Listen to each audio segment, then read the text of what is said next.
Ricardo Molina, diputado de la Asamblea Nacional por el Gran Polo Patriótico del Estado de Aragua, continúa con nosotros. Vamos a recordar lo que presentábamos antes de irnos a la pausa, la primera página del diario Correo del Orinoco, que ya lo podemos tener en pantalla. Presidente Maduro difiere mociones de censura de la Asamblea Nacional contra el Ejecutivo. La moción se refiere o el decreto se refiere a que piden que la Asamblea Nacional no emita votos de censura que implique la destitución de ministros del Gabinete Ejecutivo, al menos mientras dure el decreto de emergencia económica. ¿Esto es constitucional, diputado? Fíjate, el presidente está plenamente apegado a la Constitución y las decisiones que tome en estas circunstancias la Asamblea Nacional, nosotros decimos, y estamos en lo correcto, son írritas, son nulas, porque están desacatando una decisión del Tribunal Supremo de Justicia, de su sala constitucional. El TSJ emitió una sentencia en la que responde a un pedimento de los mismos diputados de oposición que hicieran ante el TSJ reclamando lo que a su juicio era incorrecto en la forma de operar de acuerdo a como estaba establecido en el reglamento. Claro, lo hicieron en el año 2011. Claro, y recurrieron el 2012, y ratificaron el 2013, y ratificaron ahora en enero del 2016. Bueno, el TSJ se pronunció. Yo no voy a entrar a cuestionar si es tarde, es temprano, decidió. Ahora, en las reglas del juego democrático hay instancias claramente establecidas que hay que respetar. El TSJ es el máximo tribunal. La palabra del Tribunal Supremo, y el pueblo dice, pues después de una decisión del TSJ, lo que queda es la Corte Celestial. Bueno, el TSJ dispuso que había que convocar 48 horas antes en cada sesión. Había que definir la agenda a discutir para que todos los diputados y diputadas se preparen para la discusión y no se puede variar esa agenda. Da la instrucción de que todos los temas que signifiquen modificación o creación de nueva legislación sean discutidos ampliamente y fehacientemente con la población. Y la Asamblea Nacional, en voz del presidente actual de la Asamblea, ha dicho que desacata la decisión del TSJ. La Asamblea Nacional está en desacato.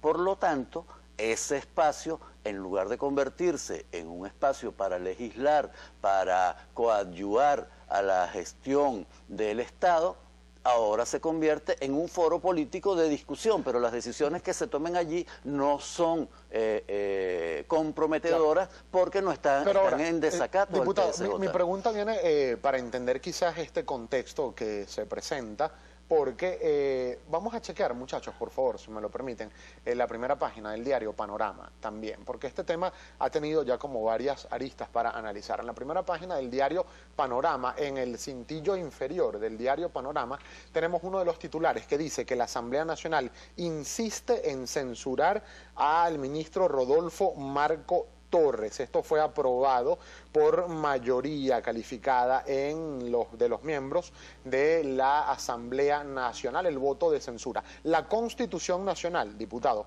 en su artículo 187, habla de lo que corresponde, las competencias del Parlamento Nacional. Una de las competencias, para no leerlas todas, la número 15, dice que efectivamente la número 10, es potestad de la Asamblea Nacional dar voto de censura al vicepresidente ejecutivo o a los ministros o ministras. La moción de censura implica, entre otras cosas, la destitución del cargo del ministro o ministra en funciones. Es una potestad que establece la Constitución al Parlamento Nacional. ¿Cómo vía ejecutivo se le puede quitar esa potestad al Parlamento? No, fíjense bien. Lo primero, la Asamblea Nacional está en desacato y está actuando de manera ilegal, inconstitucional, puesto que no está respetando una decisión del TSJ. Ellos no respetan a los demás poderes, pero exigen que los demás poderes los respeten a ellos. Es una incongruencia, realmente. Pero siguen igual, convocan 24 horas antes, a veces con menor tiempo, dicen una agenda y varían la agenda en plena sesión. no hacen las discusiones adecuadamente y las consultas respectivas con el pueblo, están en desacato al TSJ, pero vamos a suponer que no, que estuvieran cumpliendo con la Constitución, y sancionan a un ministro del gobierno revolucionario. Para sancionar eso no es un bar donde nos estamos tomando unas copas de vino y entre vino y vino decidimos vamos a sancionar a Gabriel. No, ahí tiene que haber una sustanciación, un informe, unos datos, unos números. Bueno, hubo unas que citaciones demuestren. a comparecer que el ministro no atendió. El ministro, fue citado y no... ese es otro tema que menos mal que tú lo tocaste. El TSJ le recordó a la Asamblea Nacional cuáles son los procedimientos. El enlace, y está establecido en la Constitución, entre la Asamblea Nacional y el Poder Ejecutivo es el vicepresidente. Bueno, la Asamblea Nacional es un suprapoder y le instruye a un ministro que vaya a comparecer sin respetar lo que dice la Constitución, que el enlace es el vicepresidente ejecutivo. Y así como lo hacen con un ministro, lo hacen con un gobernador. Perdón, diputado, la directiva de la Asamblea Nacional dijo en su momento que se le instruyeron oficios de la directiva del Parlamento Nacional, tanto al ministro como al vicepresidente ejecutivo de la República, Aristóbulo Istúriz, en 3 oportunidades para que compareciera o asistiera a las citaciones que estaba haciendo el Parlamento venezolano, porque además está en la Constitución que los ministros que sean llamados deben atender el llamado del Parlamento Nacional. Se pidió que fuese vía vicepresidente ejecutivo y según la directiva del Parlamento Nacional se le enviaron oficios al vicepresidente de la República. Mira, yo lo creo cuando lo veo. Recuerdo ahorita clarito a Napoleón Bravo enseñando aquí está la renuncia de Chávez y mostraba un papel blandiéndolo así, pero nunca lo mostró. Así son ellos. Es el mismo comportamiento. Fíjense, hay unos datos, hay unos informes, las memorias y cuentas que se entregan todos los años obligatoriamente. No han hecho ningún estudio, no saben qué cantidad de alimentos consume el pueblo venezolano, no saben realmente con datos firmes qué hay y qué no hay, que pudieran tenerlo, elaborar un informe, que con ese informe, con objetividad, se diga, bueno, aquí están los problemas, pero no.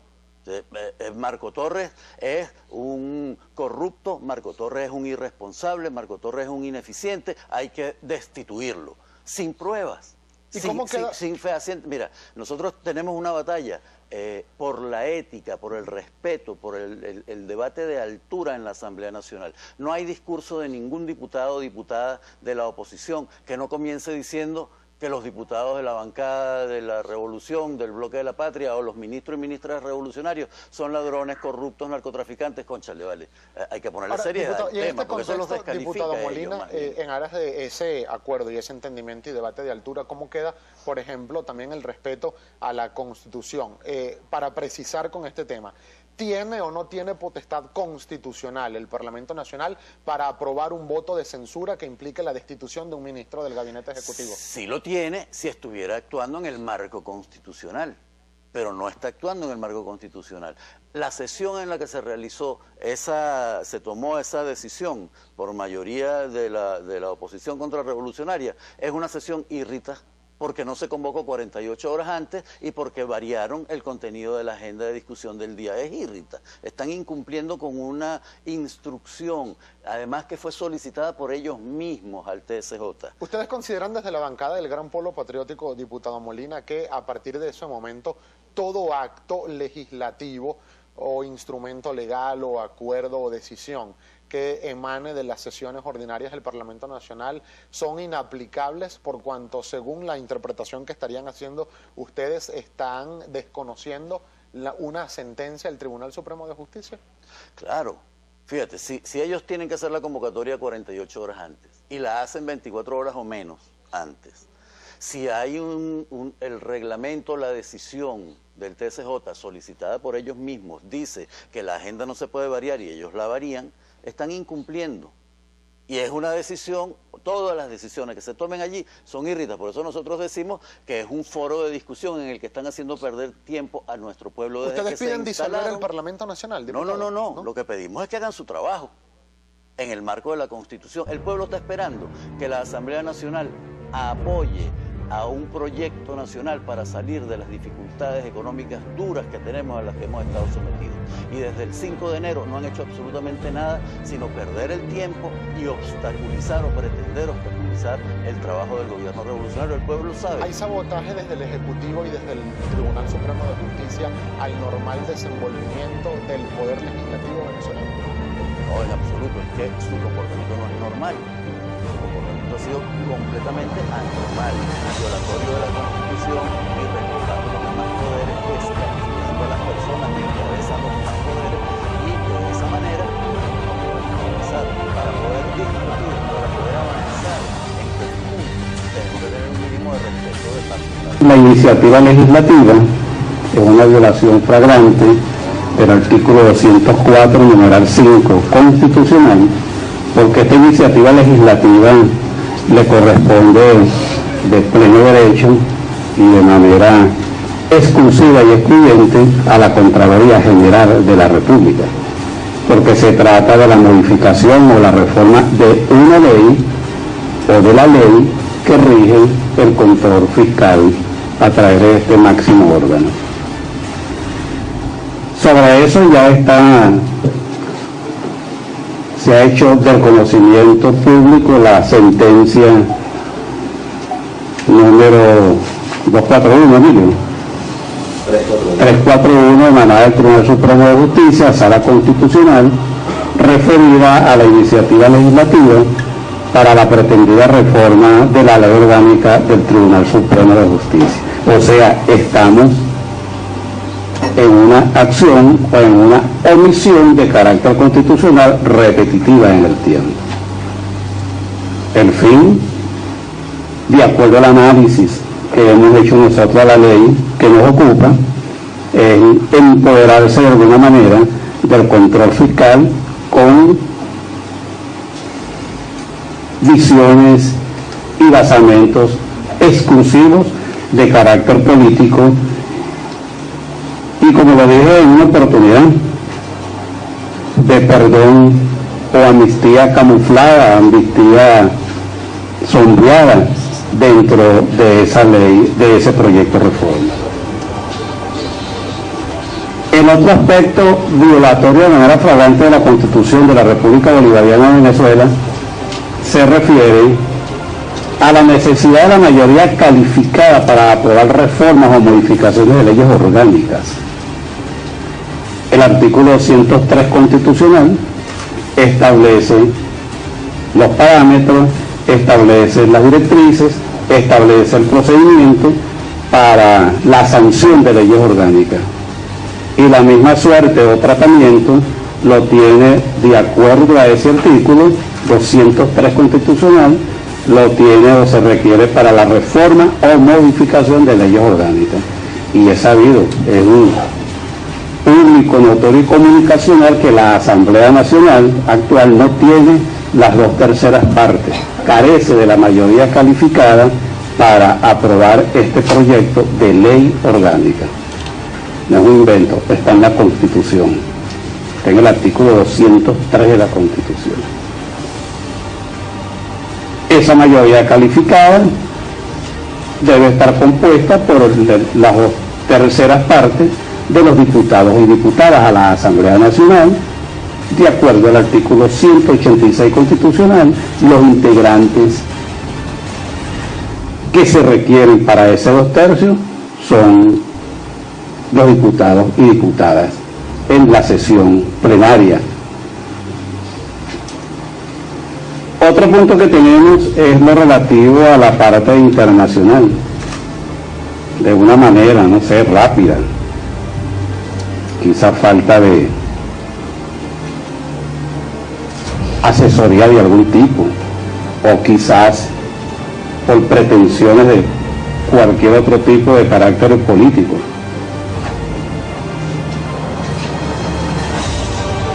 Se basan en un falso supuesto cuando mencionan en la exposición de motivos y en el recorrido del proyecto que han considerado, han tomado como base todas las acuerdos de carácter internacional, celebrados en el MESICI y en el CENU. Ahí voy a leer algo. Dicen en la exposición de motivos y en el proyecto reforma, entre otras cosas, que se fundamentan las recomendaciones formuladas por el Comité de Expertos del Mecanismo de Seguimiento de la implementación de la Convención Interamericana contra la Corrupción MESICI y de la Organización de Estados Americanos OEA, así como por el Grupo de Examen de Aplicación de la Convención de las Naciones Unidas contra la Corrupción. Estos señores carecen de sustento y es falso de toda falsedad. Y la aplicación está viciada no solamente constitucionalmente, sino desde el punto de vista ético y moral, porque estos organismos internacionales aún no han emitido su informe final. Por lo tanto, ¿cómo voy yo a traer como fuente o como elemento para una reforma de ley o para una sentencia o para cualquier otro instrumento legislativo o judicial, fuente o elementos que aún no existen, que son propios de estas organizaciones de carácter internacional, por cuanto no existe un informe final? Además de existir ese informe final, esos argumentos no son de carácter vinculante. Tenemos otro punto relevante, muy relevante, que es lo relativo a la independencia del poder ciudadano, con la pretensión de este proyecto. La Asamblea Nacional se está apartando de las obligaciones que le imponen los artículos 136 relativo a la obligatoriedad de la cooperación para la consecución de los fines del Estado, o del país o de la República, por parte de todos los órganos que componen el poder nacional, el poder estatal y el poder municipal. Es muy importante tener claro también la obligatoriedad que tiene el poder estatal y el poder municipal, no solamente el poder nacional. Se aparta del artículo 138 constitucional, 137, perdón, que lo seguiremos reforzando. Yo creo que mientras estemos en este globo terrenal, se dice, ¿no? Y Dios nos dé vida desde el cielo, que todos vamos al cielo. El artículo 137 relativo a la violación flagrante del principio de legalidad. Todo proyecto de ley, toda ley, si violenta el principio de legalidad, es inconstitucional.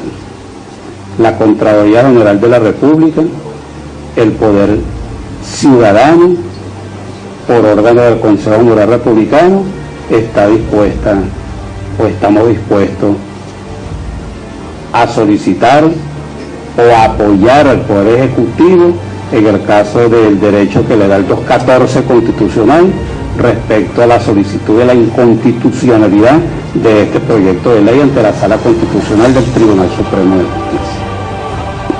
Han violentado de manera reiterada